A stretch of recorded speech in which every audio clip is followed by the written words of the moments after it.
Folks, thank you very much for coming to my talk. Excuse me, it was my error. I was trying to work out how the hell I get my speaker notes up. But my title of the talk is Good Resilience in Testing Times. I needed a good title to kind of get picked, so I thought, what can I come up with? And it's going to be about my journey of, a near burnout, and how I missed it and how I navigated it. So those that know me, if you don't know me, my name's Mo. I've been in the industry for, God knows, way too long. Started out in the help desk, building PCs for people, help desk, desktop support, networks, all that sort of stuff. And then somehow, God, it's 2025 and I'm like in cybersecurity. I'm like, how many years have I been doing this? And I think I just remember, like, the first talk I did here was 2015. Oh shit, 10 years. So it might, if even in this room. But I'm going to kind of go through some stuff around how I maintain my resilience in the world of cybersecurity. I'm a freelance consultant, so I see a lot of good, bad, and ugly. And unfortunately, I've also seen people get to the point of burnout and kind of go on the other side of it. So I want to kind of relay some messages and share some lessons I've learned. And the stuff that I use to get me through, let's just say, have you ever been in an environment where you're like, oh my God, there's too many things going on? It's that. I could not possibly comment. It's that. So, I wouldn't normally put a disclaimer on my talks, but I'm normally doing InfoSec cyber type talks, but this is slightly different in the sense that it's a bit more personal. So, your mileage may vary, how you kind of navigate burnout or whatever we call it, will be different. Also, I'm not a doctor, so if you do need help, there's plenty of people out there, so seek help. I just wanted to put that in right in the beginning. So, who remembers this? You'll be showing your age if you remember this, but I needed a picture for as a tenuous analogy for, have you ever felt like a pinball? Years ago, and I won't count the years, but I was in an environment where I ended up managing so many projects that I did feel like a pinball, like you're here, there, and everywhere. And I don't know how I planned this, but I've always had a good self-awareness. Like, when you're coming to the edge of something, you think, okay, you know what, you need to calm down, or you need to get yourself out of this environment because it's getting too much for you, or you need to work out a way of maintaining your resilience. And before this engagement, I used to be quite disciplined. My diet used to be on point. My creative elements used to be on point. I used to travel a lot. And what I noticed on this environment, when I was juggling a bunch of projects, I was like, okay, I'm kind of losing myself. And I'm becoming ratty, tired, annoyed. And I just started to spot some of those signs. So I wanted to share some lessons learned, and hopefully it's useful to folks.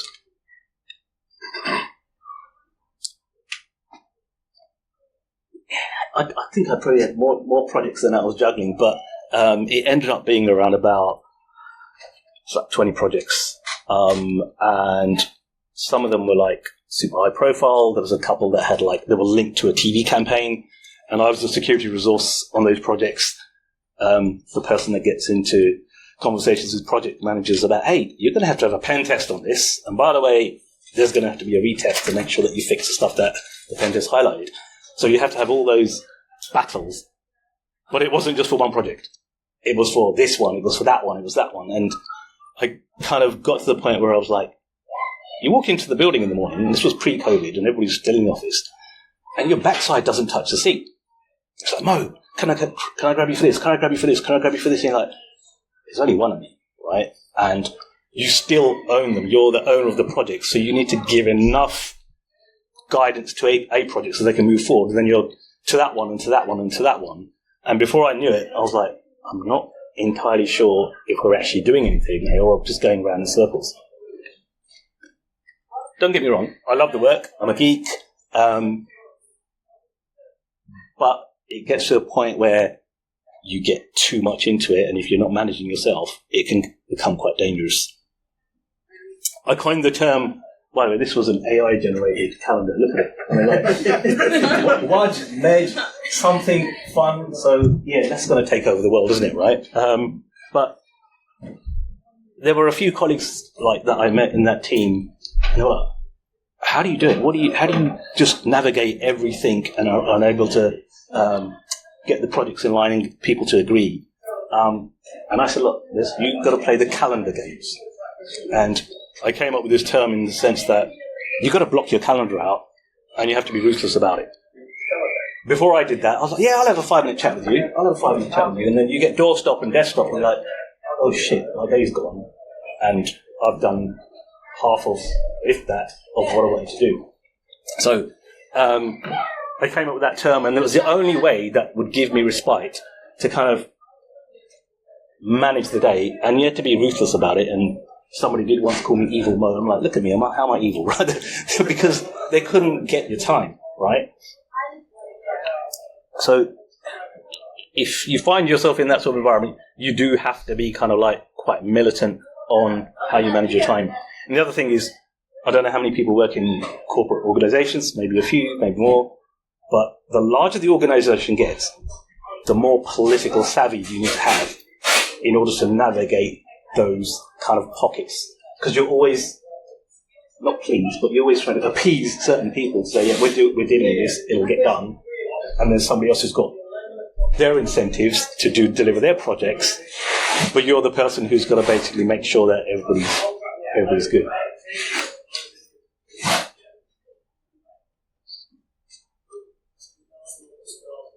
This is what I was like. I was like, what's going on? Because I was getting so many things thrown at me that you had to kind of basically just give yourself a bit of time to say, right, I don't know what's going on. I need to kind of chill out for a bit. Because I'll be honest, I ran myself ragged, right? Because just trying to do the right thing for the team. And if you've been in security long enough, you'll have that securities department of no or their blockers. And there was a big push there that we have to facilitate the business, enable business, and you're like, that's very well and easily said. But when the shit hits the fan, someone's going to take the blame, right? And somebody's actually got to be able to like move things forward. So my nephew once said I look like an alien. I didn't mean to find a picture that looked like an alien, but AI gave me that when I said, generate something that says, what the fuck? And for some reason I said, let's look for an alien. And it got WTTT. Don't know what that means, but what I'm trying to say is I didn't switch off in that piece of work. I was thinking of work when I got home. I was thinking of work over the weekends. I lost my kind of discipline of like doing my kind of daily walks and making sure my diet was on point. And you know, when you get to a point and you think, hold on a minute, that was me at the end of it. I was knackered, I was gone, but I was savvy enough, but like self-aware enough to say, look, I can't do this again. Not in that way, because basically it's going to, excuse my language, the shit will hit the fan and you'll basically break, because you take an elastic band and you stretch it and stretch it and stretch it. There's only a certain point they can go to before it snaps. Or it pings back and hits you in the face. Exactly, right? So either way you're shafty, right? So you've got to look after your well-being. The work was interesting, I was absorbed, but at the end of it, yeah, I was like that cat, which is, by the way, that's my aunt's cat, called Nugget for obvious reasons, lives in New Zealand, and she came in one day from a night on the tiles and ate her food and just went. And I had to take that picture. So I thought, man, that was me. So, and it'd been in my camera roll for ages. I thought, and when I was looking for something to put in this slide, I thought, hey, I've already got one. So it's not AI generated, it's off my phone. You can tell when pictures are AI generated, they're still not that good. So then I got into this rabbit hole of doing research around burnout and what it means. So I've got some slides here. I don't normally put this much text on a slide, but for the purpose of this talk, when I was going through I found some academic papers and a bunch of research around this topic.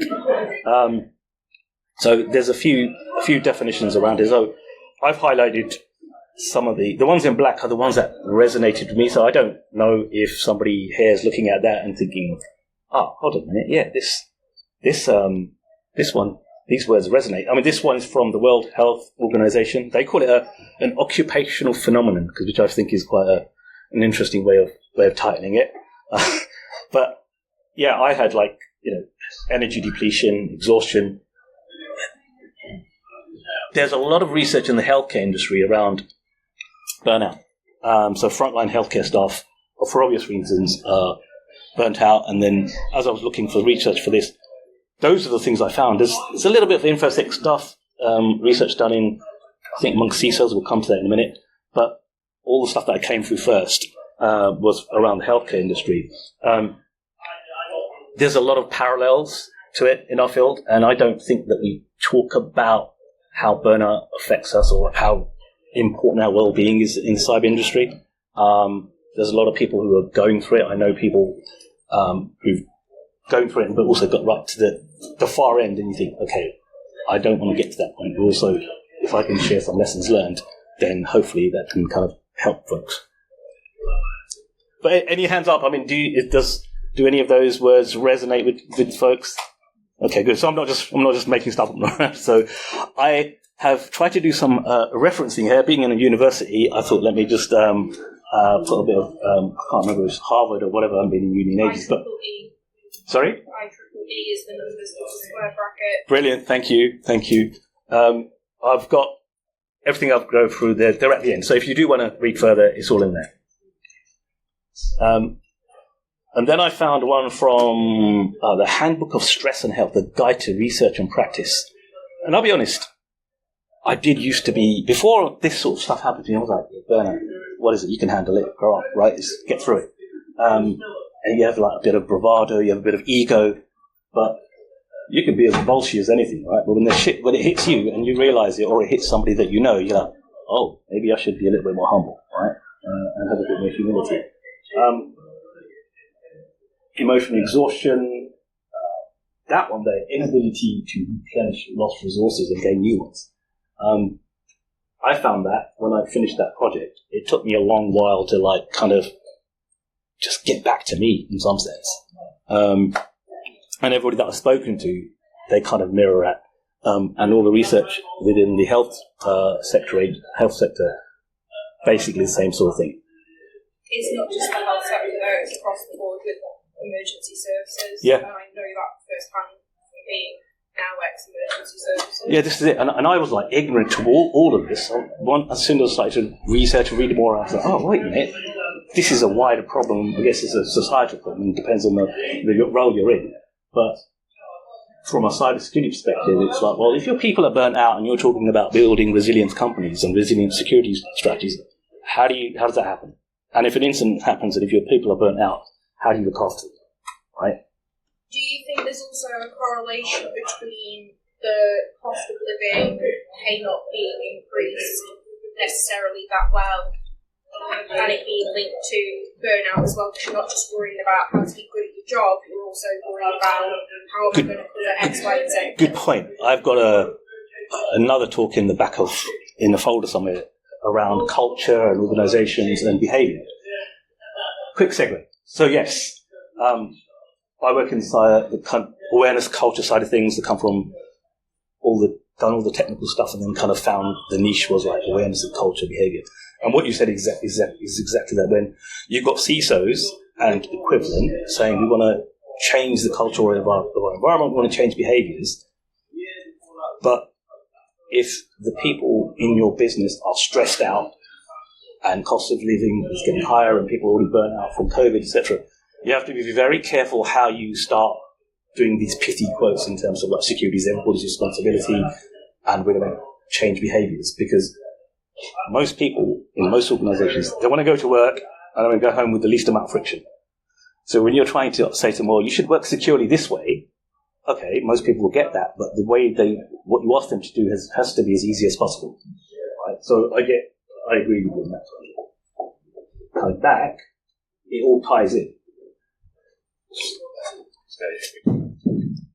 Yeah, I mean, I don't. If you've got questions through it, I don't mind. You can ask questions as you go through, or if you need to take a picture, whatever. But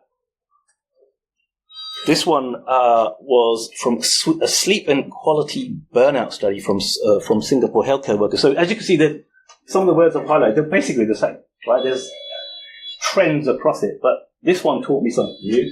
So these three feelings that people have: emotional exhaustion, depersonalized. Is he trying to play the harmonica? So he did want to do it. Depersonalization and low personal accomplishment. I won't read it all out, but basically it is that emotional drain. That's quite interesting. So in the healthcare side of things, apparently people get very cynicism. They get cynicism. They have cynicism and get negative towards their patients. And I have seen the parallel in InfoSec when some of the team, when they're stressed out, is when we start getting, oh, you're just stupid. Use the weakest links, right? Or just, well, they can learn to do stuff themselves. So there's parallels in this. I didn't know about this low personal accomplishment, but apparently it's dissatisfaction with yourself and your job. So, as I said, I was not ignorant, but I'd kind of left it. I didn't I don't need to know this, but until it gets close to you, you're like, oh, hold on a minute, maybe I need to... Personal accomplishment, that's also, specifically around the job achievement, is when you are held back and you stop from progressing. Yeah. That then kicks in, and the feelings of cynicism and resentment and negativity also kick in. Yeah. I mean, I'll be honest, I've been in teams where I'm like, you know what, when this contract finishes, I don't want to look back.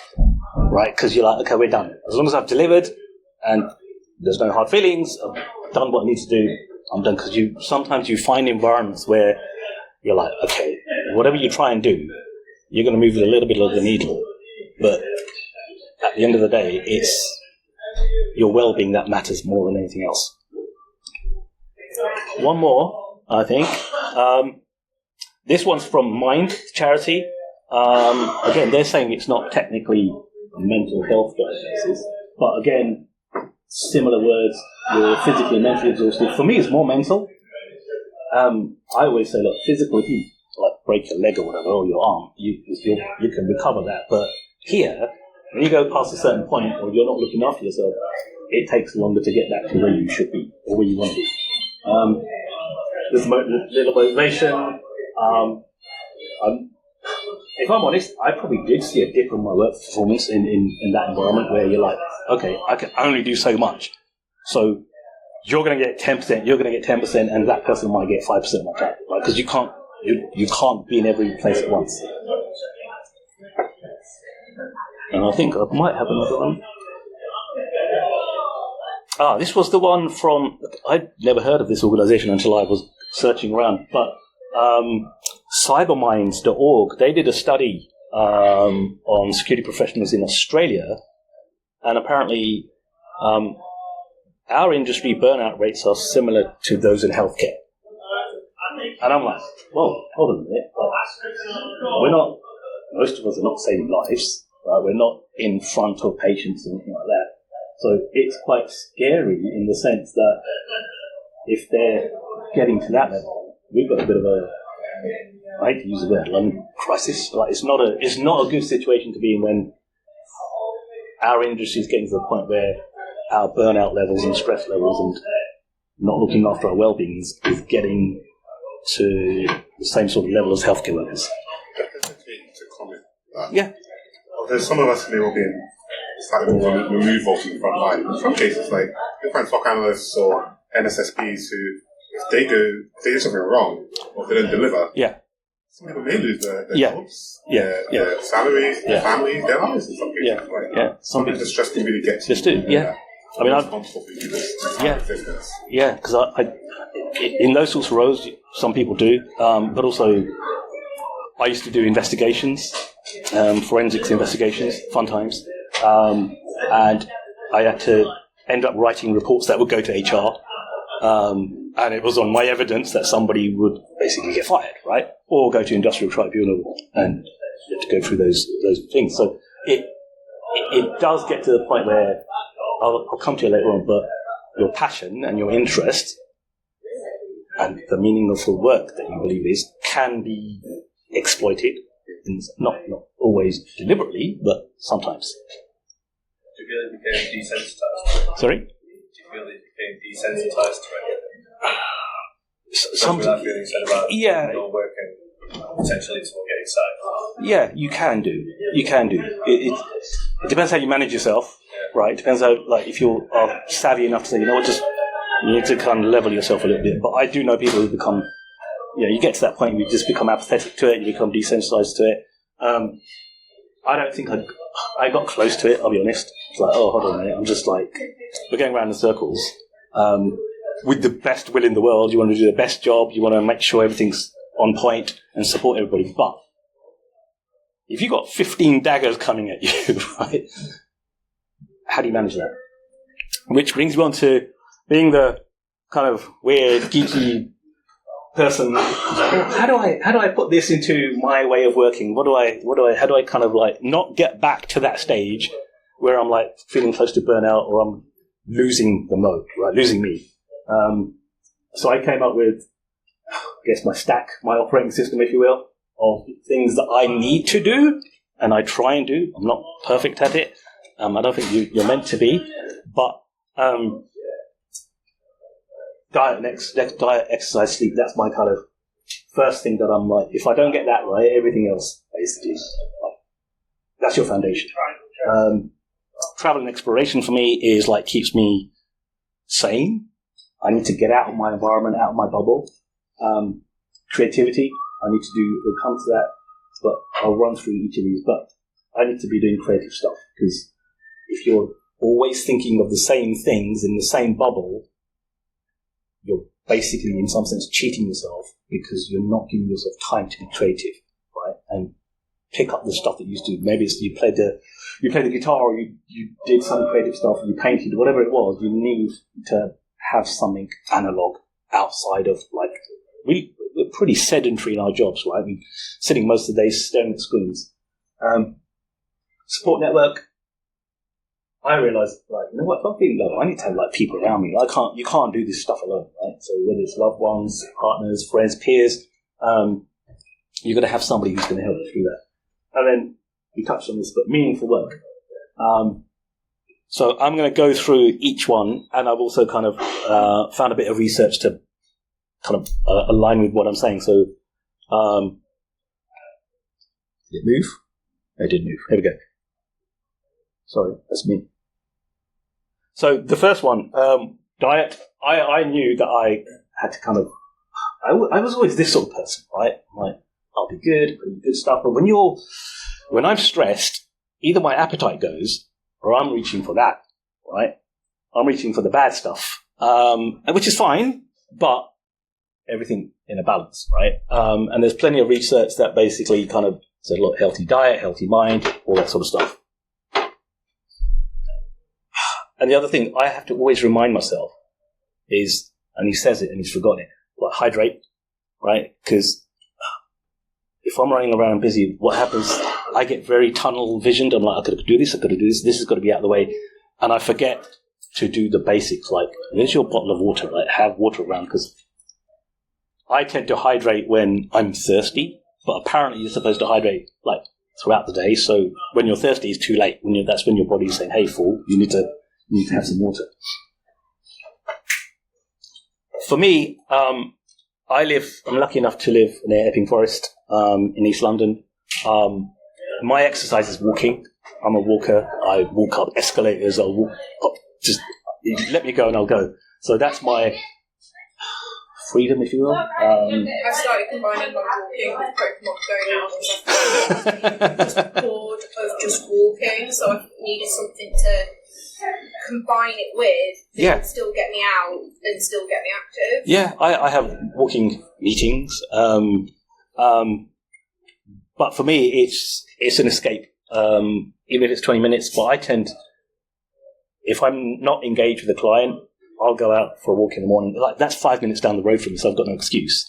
So I'll just get lost. No iPod, no AirPods, no GPS. You You just go and hug a tree, right? It's such a cliched thing, but I found it's very restorative for me. Like, I have my best ideas come when I'm in the forest, right? I'm like, ooh. The only problem is I'm now at that age where my brain moves so fast that I can't write it down quick enough. So I have to get out my voice notes and record it. And by the time I've recorded half of it, my brain's like, oh, next idea. So that's the only issue I have. So I need to work out a method of like, hey, AI agent, can you like take some of my notes? But for me, that's the thing. But you find what works for you. This, I felt like a zombie in that engagement, and I recognised that I'd basically lost my kind of sleep patterns. I used to get 6, 7, 8 hours a day, but at that point, you're stressed out. I'm always thinking, I'm always anxious about the next day. And I don't know if that resonates with folks, but I think some of the stuff that we do, you're like, okay, well, if I get in early, like before everybody on Monday, it's an open plan office and it's hot desk. So I want the best seat. So you plan all this thing out to get to the office, to be the first one there. And this used to happen in my head when I'm like winding down for work, winding down at the day. So I used to be on my screen, which is not good. So I had to get back to my sleep routine, like have my wind down routine, chill out, no blue light and rest of it before, after a certain hour. Don't eat too late, all those sorts of things. Personally for me, that's what the kind of the thing was, where I'd end up getting like 3 hours or 4 hours, oh shit, I've got to go in Monday and I've got to speak with that PM and he's pissed off at me because I said no to going live with this and he's got to do his retests and all that sort of stuff. So, and I found that once I get back to my sleep routine, I'm more sharp. And there's back here, we back. Is it the right one?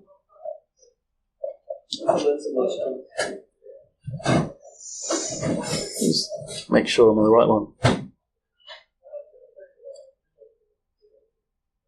Yeah. It's that. Healthy food. Diverse and balanced diet. And basically what they're, in this one was from, I think it was the one from Singapore. It's that emotional exhaustion when you're drained and you can't give anything to your patients. Again, this is like from the healthcare side of things, but it's very, very like similar to our industry. So we'll go on to travel and exploration. I'm a big walker, big traveller. I try and get out whenever I can. As a freelancer, I can kind of manage it in terms of when one gig finishes. I don't jump in. I don't finish something on a Friday and jump into something on a Monday because for me that doesn't work. I'm not myself. I haven't had the space to decompress. Haven't kind of let go of some of the demons. I need a bit of time. So my kind of advice to everybody is like embrace some of that wanderlust you might have.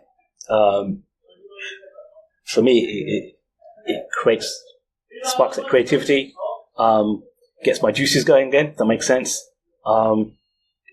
Micro travel, local travel, it doesn't have to be far. That one's literally down the road. That one's to my mates in Spain, and that one was where I nearly killed myself in New Zealand a few weeks ago. So there's a path here, and you go up and you follow the sea. And guess which Muppet decided to look at the, there was a big plaque and it says like a sea walk 2 miles or whatever, and there's a wicked view at the end of it. And I'm like, yeah, I can do that. I was wearing roughly this. Yeah, no walking boots, so different trainers. But it was quite a cloudy day, and I'm like, yeah, I can do it. And I got about a third way up, and you can guess what happened. Like the heavens opened up, right? And the belligerent side of me is like, shut the fuck up, carry on. You'll be able to do it. And as it started to rain, that's some slippery stuff, right? So you've got the path on this side, and like, when you look over, oh shit, I don't want to end up there. The jagged. Yeah, so as I'm getting faster, like, my foot goes on a tree root sort of thing, and like, it's been raining, like, and I swear to God, if I wasn't as nimble and grabbed, like, there was a bunch of trees and kind of like, just managed to grab a branch, I'd have probably been somewhere over there in amongst the stones. But the point I'm making is, you gotta give yourself, if you can and are able, travel. Build it into your routine. Have something where you think, you know what, I'm going to get away, even if it's a place you revisited. It gives you a bit of grounding. What does the research say about this? Contacts with the natural world can have benefit mental and physical health. Good. Otherwise, I'm just talking rubbish.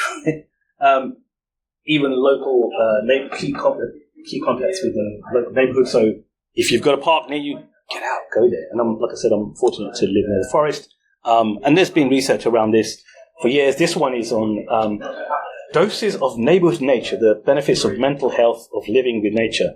You don't have to go far, right? It's just that you get yourself out of your environment.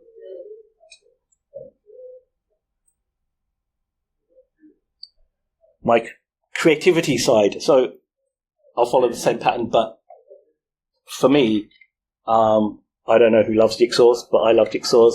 I found that when I get really stressed out, I don't have any fun. I don't do any of these things that I normally do, and I'm like always thinking about the work. For me, it's that sort of stuff that's just away from the keyboard. Like, I've had this damn thing out for God knows how long, right? And I walk by it every day, have a cup of coffee, and like, oh, where's the fucking edge, right? This one, there's a bit here. I did all this, and I'm like, I couldn't find it for ages.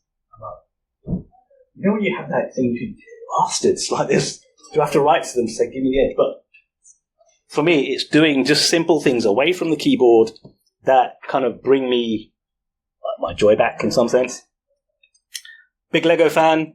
I had to hunt this one down from eBay. This one was released about in 2015, I think. It's a Mercedes Arox truck. It's like a whole pneumatic thing. Took me a good few weeks to build it. I did it like, I'll do a bag a day. It was that sort of approach that I took. But it gives me time, and I'm not thinking about being a geek. I'm not thinking about cyber. I'm not thinking about that. I'm letting my brain just be. The only thing with Lego nowadays is it's getting effing expensive, right? Yeah, very expensive. But when I say expensive, I also do ready-to-show models, RC kits. The ones that I couldn't afford back in the 80s when they released them, they're re-releasing them now, right? So they come in kit form, so you've got to build it up, do a bit of solvent to kind of solve the motors on, spray the body, those sorts of things. You can hop them up, you can race them. So if it was Lego or this, I'd rather spend X amount of money on these sorts of things. Yeah, it'd probably beat Lego, but it's the creative stuff for me that actually gives me that, it calms me down, gets my brain going again, and just, I've always said, look, if I'm not 100% and I go to a new place to work, a new client, they're not going to get the best of me. So therefore I'm cheating myself. So in order not to cheat myself, I need to do all this right. So I need to make sure that my creativity is on point, that my diet's on point, that I'm exercising, that my kind of mental health and my well-being is on point. Because when I'm not, God, I'm a so-and-so. Again, I think as adults, we play when we're younger, nursery, school, and then we get it drummed out of us. I don't think that we have fun, right? So there's research to this.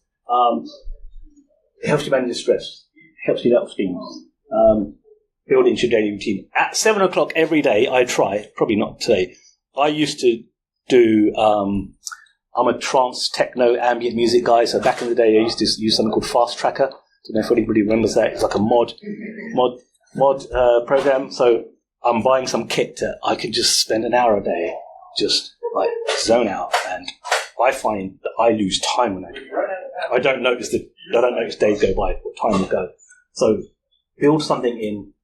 You don't have to do the same sort of step that I've got, but each one you have your own thing that you can build in. But I've been to a few workplaces where they've said, "Oh, you're such a breath of fresh air." I'm like, if you're calling me a breath of fresh air, what did you guys do before I got here? Right? So, because people are so stressed out and burnt out, I can be a breath of fresh air because I'm a contractor. I come in and it's a bit of an objective view. But it's quite telling that somebody would say that, because There's no magic that I brought, right? So there's nothing. It's just common sense. But for me, whether it's structured or spontaneous moments, I try and build in play like as much as I can, because I think it's a bit of a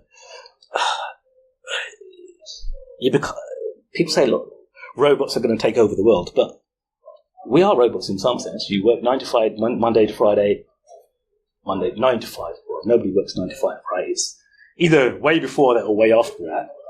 And you do the same thing again. And you come Sunday afternoon and most people are, I hate Monday. It's a Monday. We're already robots. We just need to make sure that we look after ourselves. Coming to the support network, tenuous picture to demonstrate support network. I think I was in Spain when I took this and thought, oh, that looks cool. I'll use it for a picture one day. But you can't, if you're feeding that way, you can't do that alone. You need your support network. Whether it's a loved one, friends, you need somebody that you can rant to, talk to, somebody's going to listen. I find SteelCon community, not that I'm coming here to kind of burden people, but people have been through the same thing. But also, for me, SteelCon and other cons, they give me a bit of life. It's rejuvenation, right? Because you're coming and you're talking to people and you're seeing talks. I don't think I'll ever stop coming, like as long as Robin's running it, right? When he's got his cane, I'll still come SteelCon. But the point is, you can't do it alone, right? And I used to think, yeah, I can do this alone, but you need somebody who's going to be there and sometimes say to you, hey, listen, you need to sort yourself out, and be honest with you to say, realign yourself.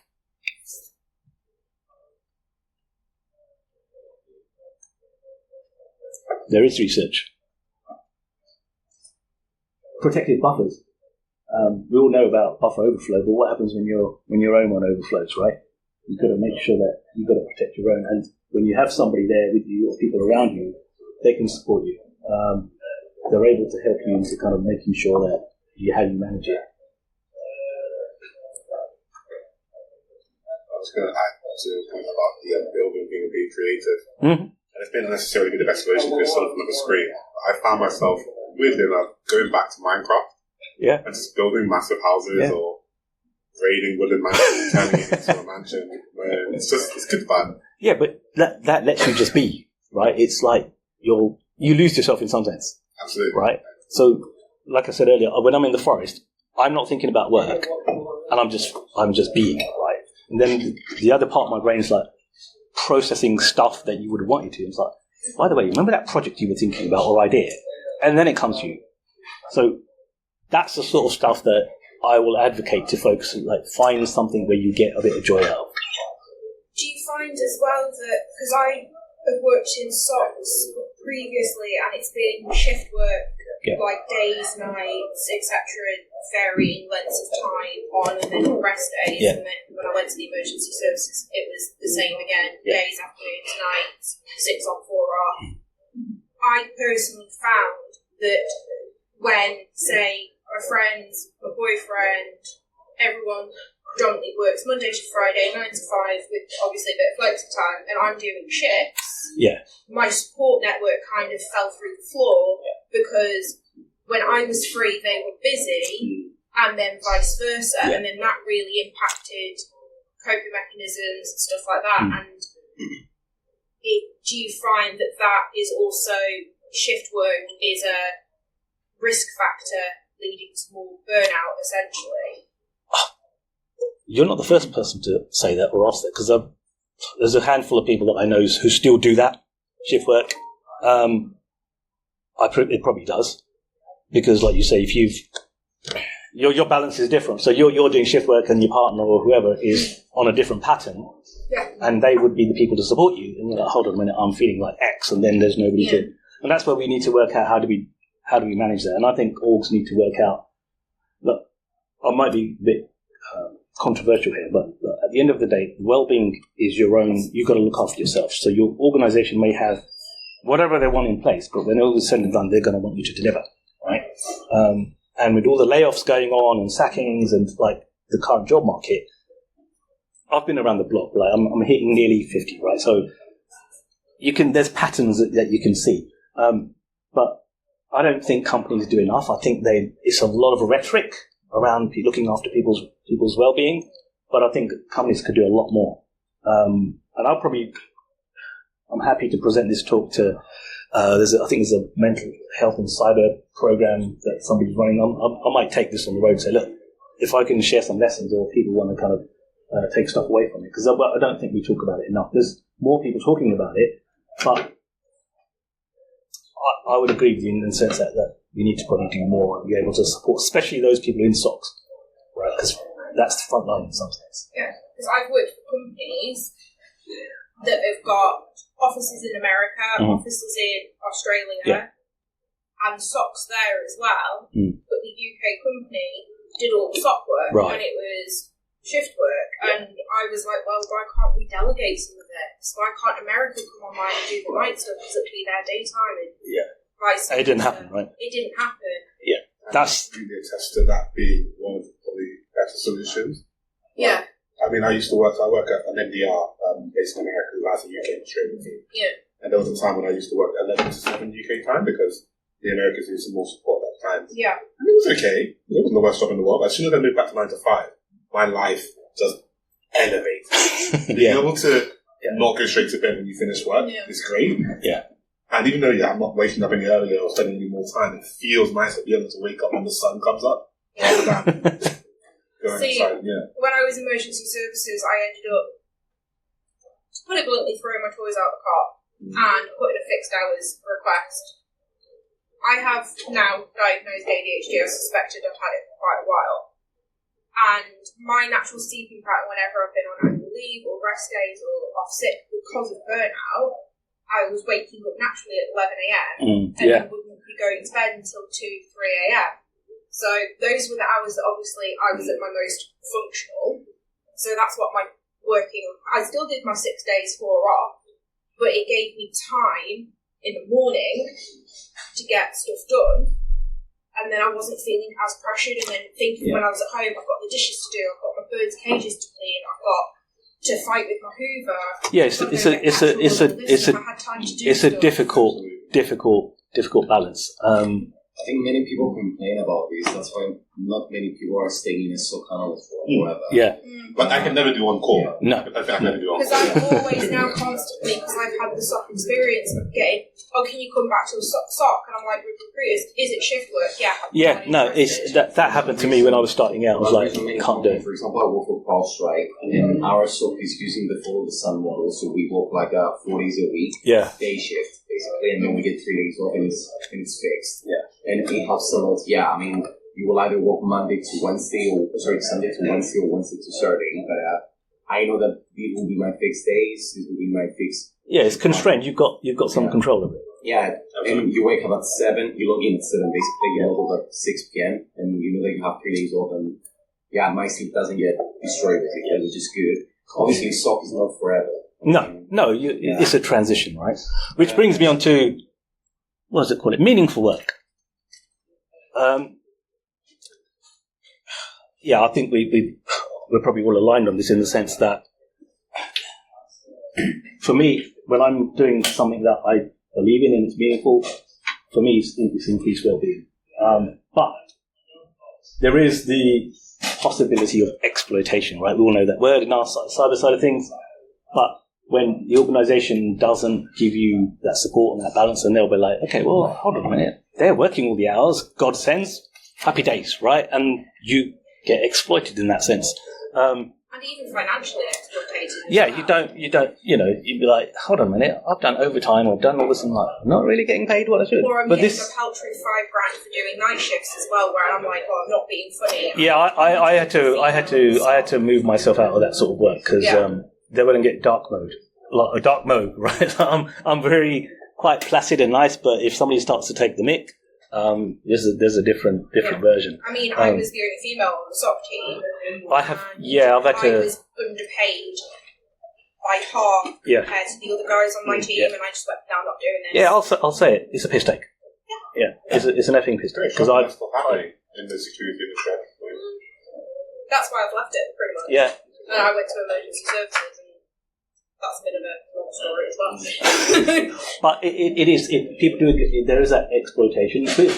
It might not be deliberate, and it might just be somebody you get taken advantage of, but it's that organizational culture that doesn't support it, that you get taken for a ride in some sense sometimes. This one's from Meaningful Work, Well-Being and Health, enacting a eudaimonic vision, which basically, eudaimonic is apparently a Greek word, literally translating to the state or condition of somebody in good spirit, which is commonly translated as happiness and welfare. I had to read that one out because I can pronounce that word, but let me just make sure the actual definition is correct. But look, meaningful is different to me. Meaningful is going to be different to each of you, right? So whatever you find meaning in the work that you do, it may be a task or it might be the overall thing. Sometimes I've had to take myself out and say, well, it's this bit that I find meaningful, right? Because it's personal to me and I enjoy doing it. But the overall thing, I'm not overly It's also enamored not just with. about money, it's about getting good feedback as well. Yeah, Instead of exactly. constant negative feedback or nitpicking. Yeah, You need to grow as a professional. I have. Yeah, you've been in nitpicking environments like where you're micromanaged. I'm like, hey, listen, mate, I'm not 12, right? You can manage that. But last couple of slides, folks. So this is my my operating system that I use, GRITT installed.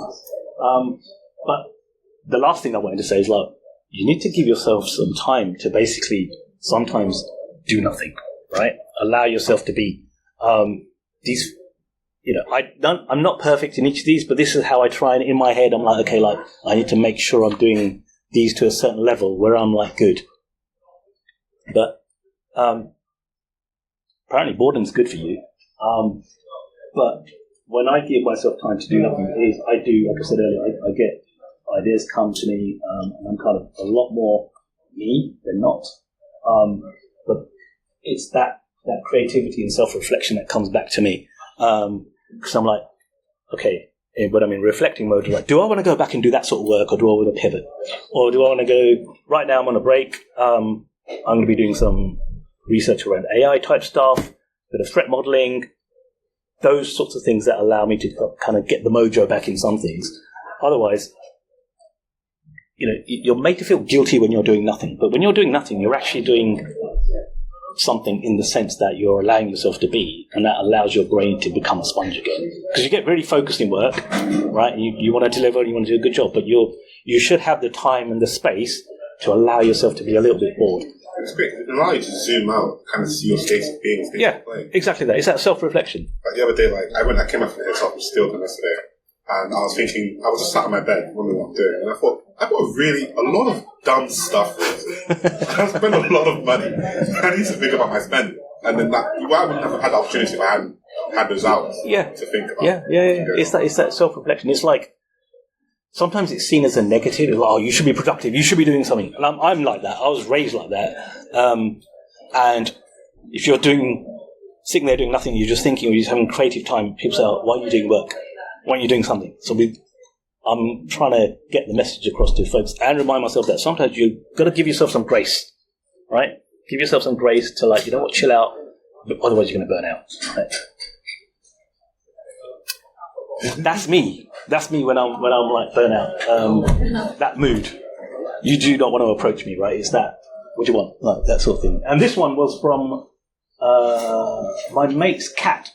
They rescued it because the local farmer found a bunch of kittens and they were going to meet a fate worse than their death. So they rescued him, and I took a picture of him a few years ago. I'm like, that's me when I'm in a bad mood. And after that piece of work where I'm burnt out and I'm getting to that point, that's the mood. So you do not want to get into that mood, right? Approach with caution. It's approach with caution. But look, last couple of slides. For me, it's a bit of balance. My forest book helped me to find this. It was a yin-yang symbol, so the soft and hard. So you got to balance what you will allow in your bubble with your work. But I can say all this, right? But only you know yourselves, right? And only I know myself. And I know when I'm like, okay, I'm not on form. So the message is to make sure that you're kind of in balance with yourself. Some final thoughts. Look, your well-being comes first. You own it. It's yours, no matter what anybody says. Because at the end of the day, it's for your own sake. And when I'm in environments where they're preaching well-being and stuff, I'm like, okay, well, you're not actually doing something. It's like very surface level, but I'm going to build my own way of kind of making sure that I'm fine. If you do find yourself in an environment that's like toxic, get the hell out. I've had to do it. I've been in places where I'm like, money's good, but I'm not staying here because the system around it is like, nah, it's not going to work for me. And the final one is if you need help, ask for help. I don't kind of bottle things up. It's the easiest thing that I can say in terms of like find somebody else you can speak to. References. There's a few slides here where you'll find all the references. So if you want to, you can find a bit more research around it. A lot of it is around the healthcare side of things, but there's parallels.